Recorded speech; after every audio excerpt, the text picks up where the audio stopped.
Lord Astérix. Et on parle ce matin de la simplification du bulletin de paie. Qu'est-ce que vous en pensez déjà ? Est-ce que vous surveillez votre bulletin de salaire ? Est-ce que vous surveillez justement les cotisations ? Est-ce que vous pensez qu'il y a besoin de simplifier ces 55 lignes d'informations que l'on a à l'heure actuelle sur nos bulletins ? On en parle avec Emmanuel Prévost, directeur du pôle veille juridique au sein d'ADP. Et c'est Paola qui a pris son téléphone pour poser une question ce matin du côté de Toulouse. Bonjour Paola, merci de votre patience, on vous écoute. Oui, bonjour à tous les auditeurs également.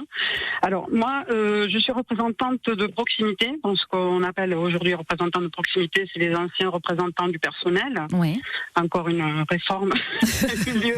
On change les noms, on diminue les choses. Bon, on a assisté également à la simplification. J'aime bien ce mot parce que ça enferme, ça semble très séduisant à première vue, mais ça enferme pas mal de choses, pas mal de complications justement. Moi, je suis chaque jour au contact de salariés pour diverses raisons qui viennent me voir, qui me posent des questions. Il y a plus de salariés qu'on ne pense qui ne parlent pas bien français et qui n'ont pas la maîtrise du numérique, de Internet. Moi, ça m'inquiète, vraiment, ça m'inquiète de voir que les gens vont se poser des questions, vont essayer de trouver des réponses et que ces réponses sont de plus en plus difficiles d'accès finalement. Ouais, pour moi, la clarté du bulletin de salaire, c'est justement chaque ligne nous donne une information, nous dit à quoi ça correspond et ça n'est pas venu par hasard. Ces lignes ont été créées pour une bonne raison. Pourquoi aujourd'hui on va les enlever ? Est-ce que c'est simplement pour faciliter la tâche à l'employeur ? Quel avantage pour le salarié ? C'est la question que je me pose. Je vais laisser répondre Emmanuel Prévost à cette question. Emmanuel, on vous écoute. Oui, bonjour Paola. Alors il y a beaucoup de sujets dans votre question. Déjà, depuis la dernière simplification, depuis notamment 2017, ce qui est matérialisé sur le bulletin de salaire aujourd'hui, ce sont les risques qui sont couverts par les cotisations à la fois salariales et patronales. Et après cette notion-là, si vous voulez aujourd'hui, si le salarié veut vraiment comprendre son bulletin de salaire, on est déjà en difficulté parce que on est déjà sur des agrégats. Donc les employeurs ont déjà l'habitude de contrôler le bulletin de salaire, non pas sur des agrégats, mais sur des éléments très clairement détaillés. Et il me semble que ce projet-là, il se poursuit, c'est-à-dire que comme il y a eu la simplification, notamment pour le contribuable avec le prélèvement à la source, qui était quand même une complexification pour l'employeur. Là, l'idée, c'est aussi d'aller plus loin, et notamment depuis le montant net social. En fait, vous savez qu'on va aller petit à petit vers des prestations à la source, c'est-à-dire que les salariés qui sont éligibles notamment à des aides, vont avoir dorénavant des documents pré-remplis, ce qui va permettre aussi de simplifier la compréhension de ce sujet-là et de simplifier leur demande. Donc, il me semble que ça tient compte de la réalité, c'est-à-dire qu'aujourd'hui, un salarié vous le disiez déjà, un salarié qui veut comprendre son bulletin de salaire, c'est déjà très compliqué aujourd'hui. Donc, il aura toujours cet accès aux détails qui finalement va lui permettre de mieux comprendre. En fait, on a quand même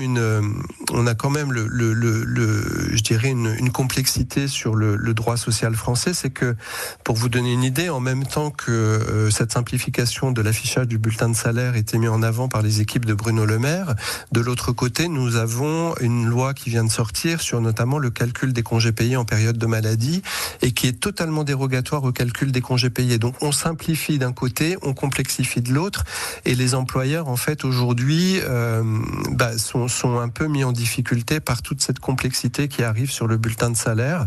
Donc là, on est vraiment uniquement sur l'affichage.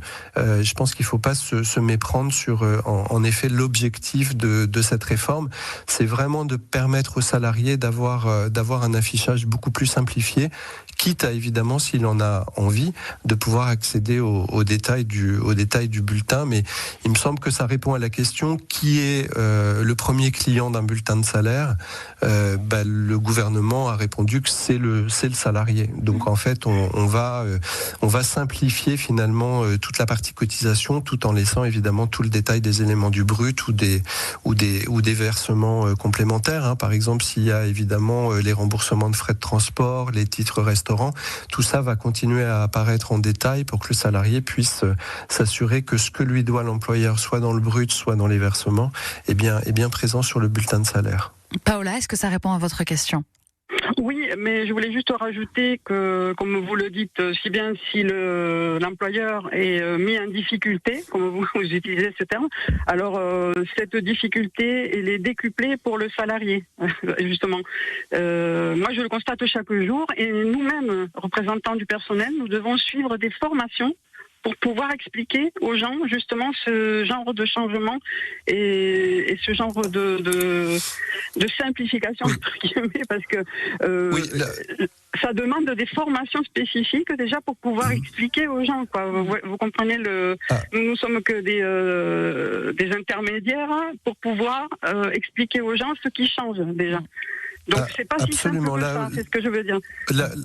Oui, bien sûr, là où vous avez raison, c'est que comme toute réforme, et ça avait été le cas sur le prélèvement à la source, il faut que l'employeur apporte aussi de la pédagogie et de la visibilité à son salarié. Donc nous, on recommande toujours, notamment dans les plus grandes entreprises, quand il y a un CSE, évidemment que le nouveau bulletin de salaire soit présenté au CSE, qu'il y ait en effet des informations qui soient véhiculées en avance de phase auprès des salariés, avec par exemple une nouvelle maquette, la présentation et l'explication de la nouvelle maquette du bulletin de salaire. Oui, vous avez tout à fait raison, parce que même si le bulletin représentera moins de lignes, de toute façon, il faut le présenter aux salariés, et la complexité d'un bulletin de salaire, malheureusement, elle reste là, et bien au contraire, on constate une inflation des réformes.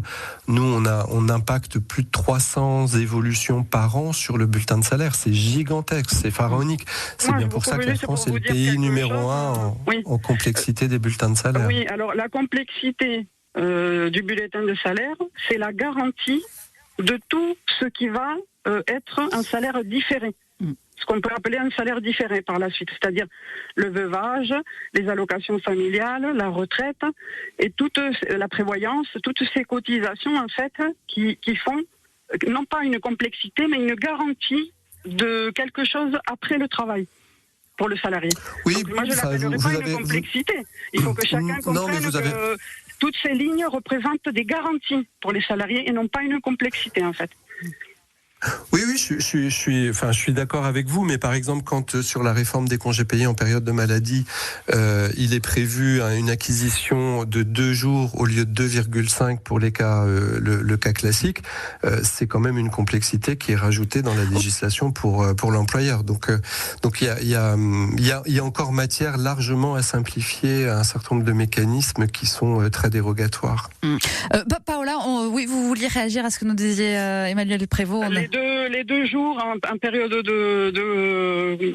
d'arrêt maladie, c'est pas. Enfin, monsieur l'appelle une complexité pour le calcul, pour l'employeur. Oui, bien sûr, pour le calcul. C'est l'exemple concret aussi d'une injustice encore. On grignote des petites choses par-ci par-là. Et pour moi, la simplification du bulletin de salaire, ça peut se prêter à beaucoup de choses. C'est-à-dire qu'au lieu d'avoir plusieurs lignes, on va avoir 2 ou 3 lignes. Et à l'intérieur de ces lignes, qui va aller sur le site internet regarder ce qui a changé chaque mois? Moi, je vois pas. Tout se passe par internet. La CPAM, les allocations familiales. Il y a déjà Pôle emploi, tous ces sites, toute cette complexité où il y a un espace client, un espace candidat, un espace utilisateur. C'est de la complexité pour moi. Un papier où il y a marqué toutes les lignes clairement, ça correspond à ça, ça correspond à ça, c'est pas de la complexité, c'est de la clarté. En tout cas, Paola, on a compris votre inquiétude et merci de l'avoir partagé avec nous ce matin sur. Non, mais c'est intéressant de pouvoir ouvrir le débat ensemble et c'est justement pour cela que cette émission existe. Donc merci d'y avoir participé, Paola. Et non pas de voix. Et on vous souhaite une belle journée. Si, elle est pas très belle, elle pleut. Mais écoutez, mais vous avez quand même le sourire dans la voix, donc ça fait moi, plaisir. Oui, hein, toujours, Bon. toujours. On va de l'avant.